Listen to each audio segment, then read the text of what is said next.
where do you think that comes from? The desire to kind of be a shit disturber like that, with... That was sort of the family I grew up in.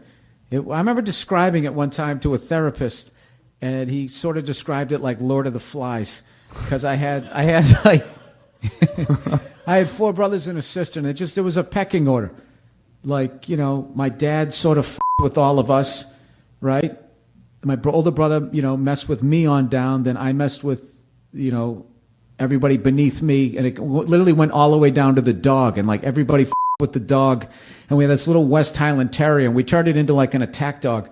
Like we started off, played like the glove game. You took a gardener glove, you sort of mushed it in his face, right? It bit your face. No, and then eventually it did. It ended up biting too hard, so then it became like a hockey stick, not like hard, just like you're digging for a puck in the corner. And at that point, it learned how to do that shit, where they bite and they do like that. They're trying to like break the neck. That's why they do that shit. And we thought it was hilarious, but then the dog started doing it to us. And one day I was f***ing with it while I was eating, and it actually caught me in the face. It got me, like, I had to get stitched. My dad's a dentist, so I actually went in, and he stitched me up. And, your dad stitched you up? Really? Yeah. He used to do it a lot at home, because, I don't know, I don't like talking about this shit too much, because it's a little bizarre, I think, nowadays, the way people grow up. But yeah, this is what happened. We would get into fights, me and my brothers, and someone would end up needing stitches, and we always said the exact same lie. I was running through the woods, and I tripped. That's what we would say, and we'd always cover. Like one time I picked a big rock up, and I threw it at my brother's head. I don't know why I did it. I sort of threw it this direction. I didn't think it was going to hit him, and I nailed him right on top of the head. And I apologized, and he was, and then what happened? I was running through the woods, and I tripped.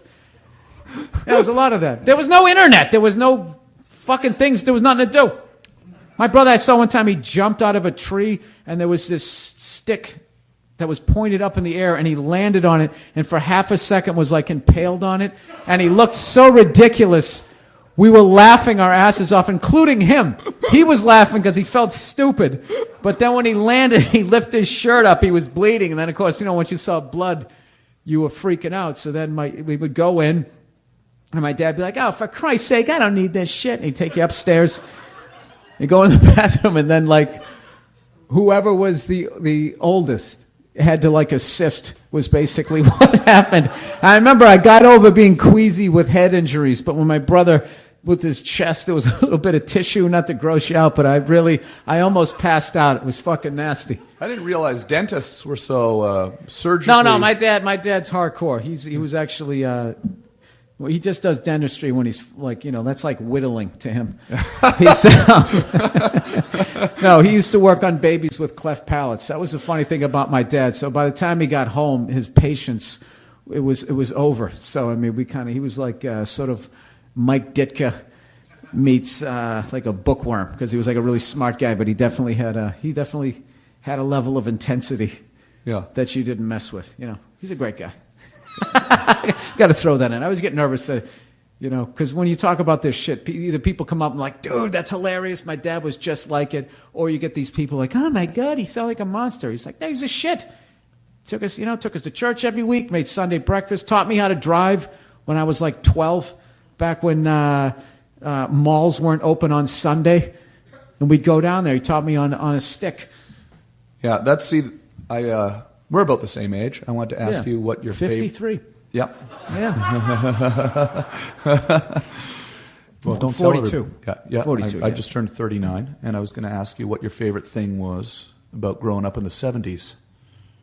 Because when you mentioned playing in the woods and getting impaled on sticks and not having the internet, these are the kinds of things that I did growing up in Canada. Yeah, the games. Like, I remember when it rained out, there was this...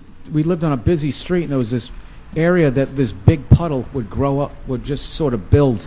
And when it get to a certain level, my mother was fine with it. We'd go out with T-shirts and our shorts, and we would walk, and we would stand on the side of the road and point at it as motorists came by. And these people would drive their cars to... Five, like...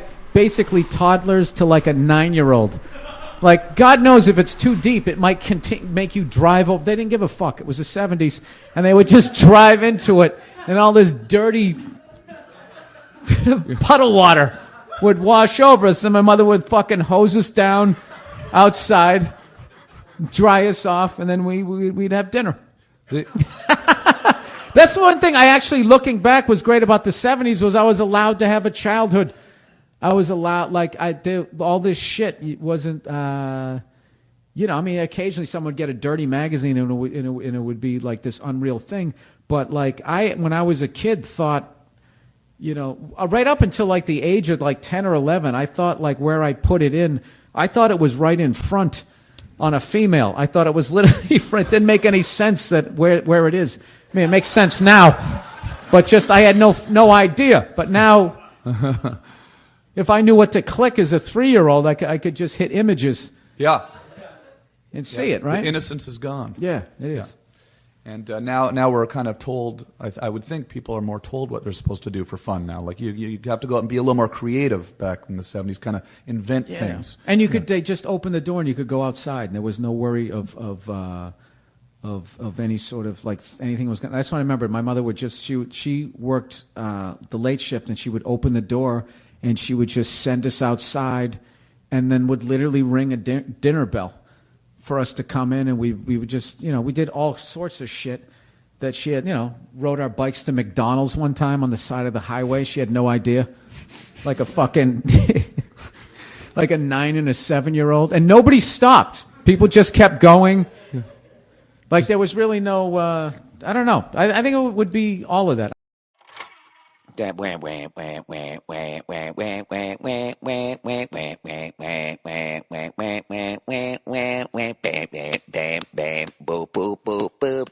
my God.